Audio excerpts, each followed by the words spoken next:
barisan terdepan demi padamkan api. Tak satu pun membuat setiap anggota pemadam kebakaran ciut nyali. Setiap tugas dijalani dengan penuh tekad dan berani. Menjadi bagian dari tim gugus tugas pemberantasan COVID-19, membuat masing-masing tim Regu Damkar sektor Kembangan segera bergegas menjalankan panggilan tugas di tengah cuaca yang terik panas. Langsung dari Damkar sektor Kembangan, Jakarta Barat, inilah dia aksi para penakluk api. Selamat pagi Pak Joko. Selamat pagi. Oke Pak Joko, mungkin bisa jelaskan Pak, hari ini agenda dari Damkar sendiri seperti apa sih Pak? Ya, untuk hari ini karena kita sudah terjadwal di bulan Juni ini, kita untuk penyemprotan tempat umum, sekolah dan tempat ibadah. Tempat ibadah itu ya ada masjid, ada gereja, ada musola, tempat umum, tempat ibadah. Berarti semua sudah siap nih Pak untuk langsung terjun? Alhamdulillah, tim kami untuk melayangkan, untuk disinfektan sudah siap dan tadi koordinasi di tempat ibadah untuk hari ini 2 tempat. Oke, baik. Terima kasih Pak. Langsung aja kita ikutin aktivitas Damkar kali ini seperti apa dengan Pak Joko sendiri. Oke. Di balik tim yang kuat tentu ada sosok pemimpin hebat. Sosok panutan bagi tim Damkar sektor Kembangan. Dialah Kepala Peleton Joko Susilo. Menunggang isi baja merah, Joko Susilo memimpin di barisan terdepan. Tampak gagah mengenakan seragam kebanggaan, membelah jalanan ibu kota menuju lokasi pertama.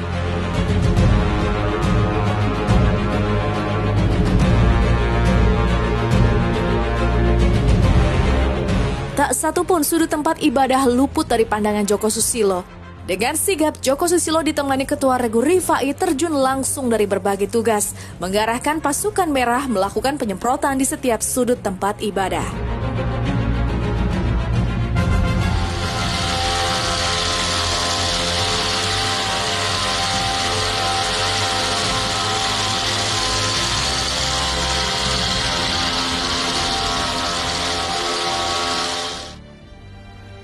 Luar biasa.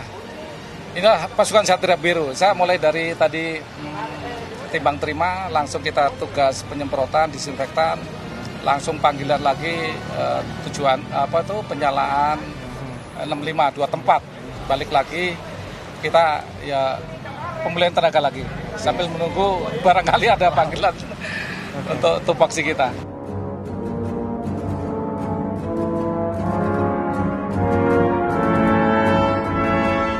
Bertahun-tahun menjadi bagian dari tim pemadam kebakaran menorehkan banyak kesan bagi Joko Susilo.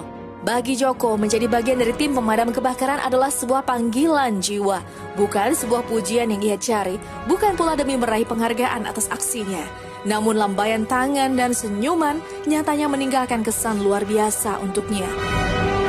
Sudah berapa tahun lama sendiri sih Pak mengabdi di Damkar sendiri Pak? Dari 90, berarti udah 30 tahun ya. Senangnya itu ya kita bisa membantu orang, menolong orang. Di saat orang tertimpa musibah, saya sebagai hadir menolong untuk masyarakat. Itulah panggilan jiwa.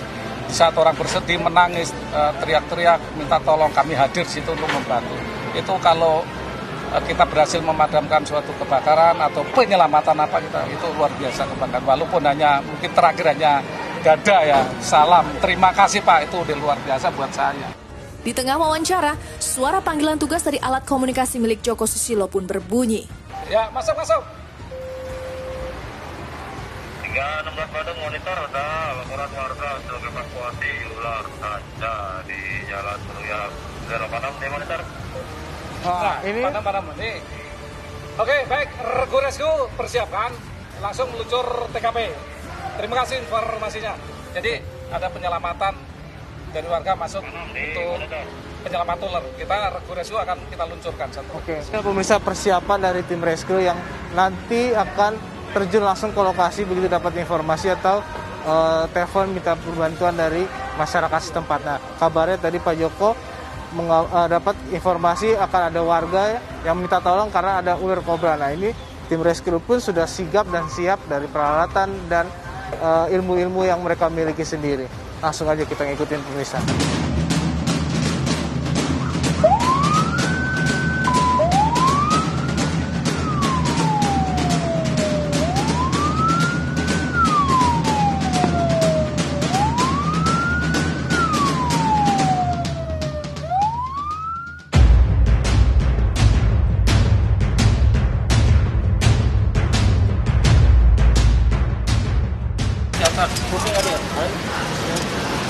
ini pemirsa, anggota rescue pun sudah sampai di lokasi penangkapan ular yang dikabarkan dari warga sendiri. Kita masuk sendiri. Nah, kita coba masuk.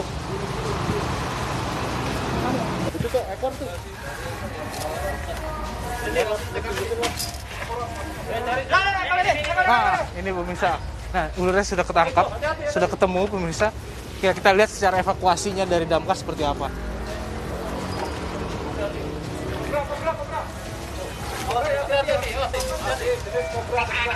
Wah, ini super jumbo sekali. Wah, gede sekali jumbonya. Mas. Wah. Wah, hati-hati. Hati-hati. Ada belakang. Nah, ini salah satu perangkat pendukung juga berdasarkan hook. Oh, ini cara-cara. Ya. Nah, ini ketika kita ingin mengevakuasikan, kita pastikan dulu kepalanya aman dari kita. Oke. Nah, seperti ini. Kita jepit. Ini salah satu triknya untuk menangkap kobra, ular Betul. kobra seperti ini ya, Bang. Oh, sorry. Agak lincah.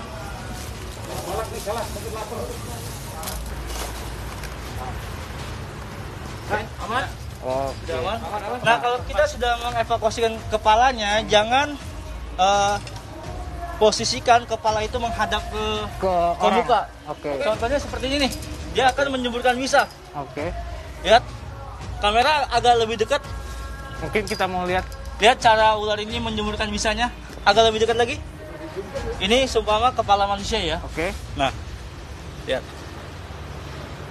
Nah. Ah, Jelas sekali tidak? oke. Nah. Oke, tutup.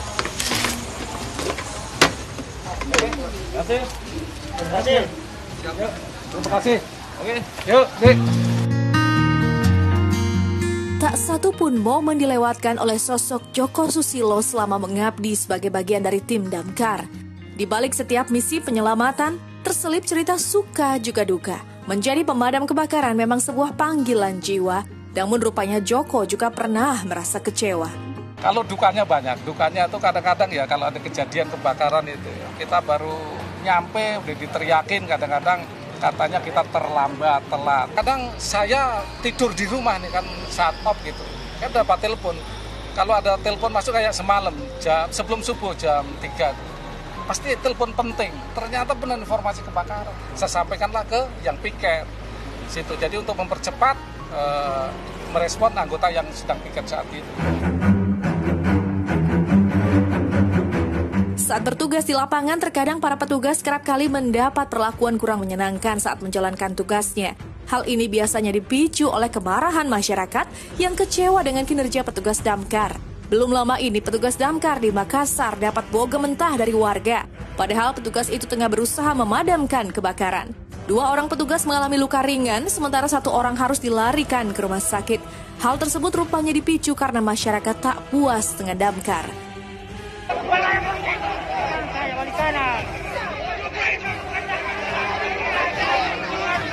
Sebenarnya telat itu karena informasi itu.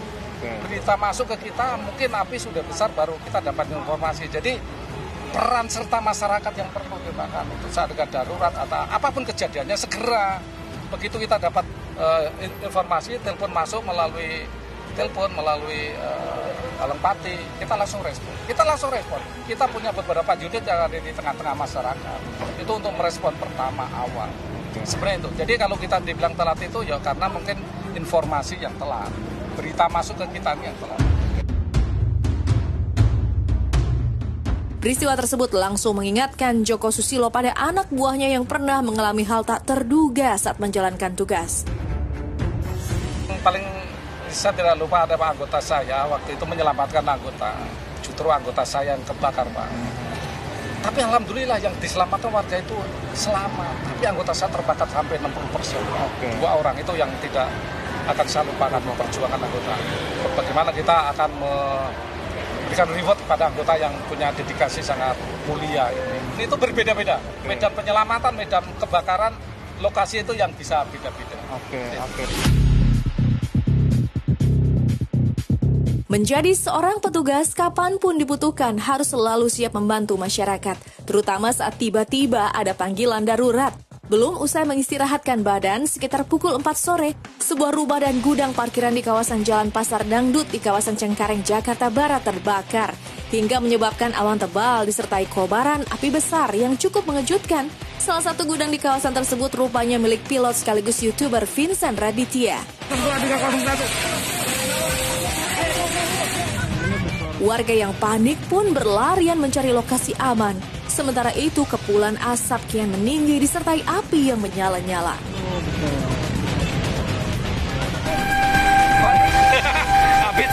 Sementara itu, suara sirene seketika memecahkan jalanan sepi di sore hari itu.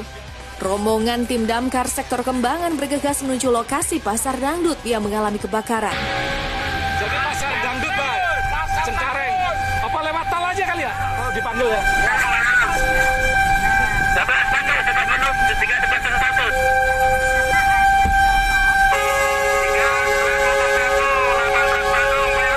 Pak, ini bisa nggak nih? Bisa kali.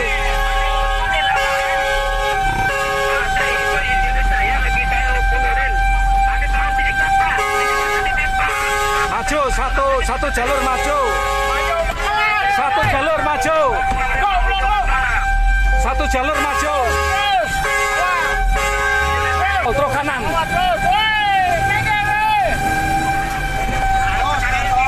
Asapnya sudah terlihat dari layang dan mogot.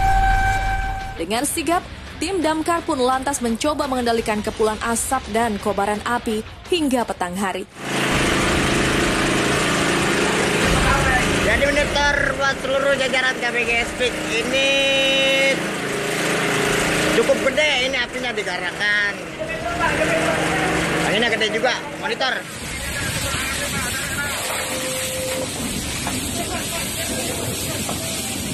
Pak Mulya, Pak, hati-hati dengan anggota di depan, Pak Mulya, Pak.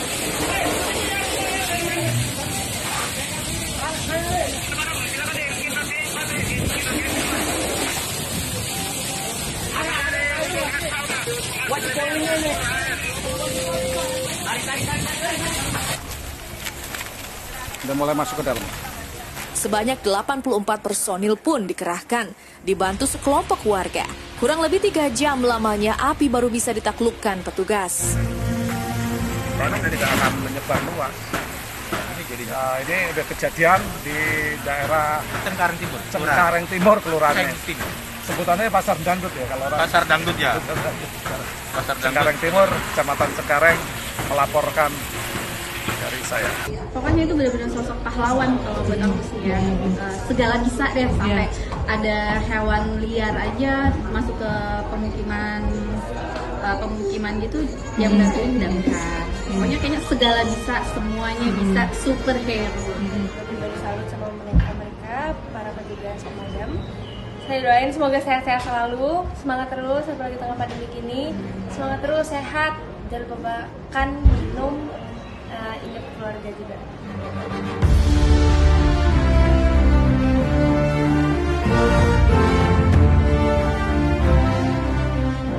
Bak pahlawan selepas perang, para petugas damkar merayakan kemenangan. Setelah mempertaruhkan hidup dan mati di medan perang, semua perjuangan berhasil dilewati. Satu sama lain saling bersandar di bahu kawan, meluapkan lelah yang tak lagi bisa tertahankan. Namun semua lelah dan jerih payah yang dikerahkan terbayar lewat sebuah senyuman kelegaan. Sampai titik penghabisan, mereka buktikan tekad pantang pulang sebelum padam.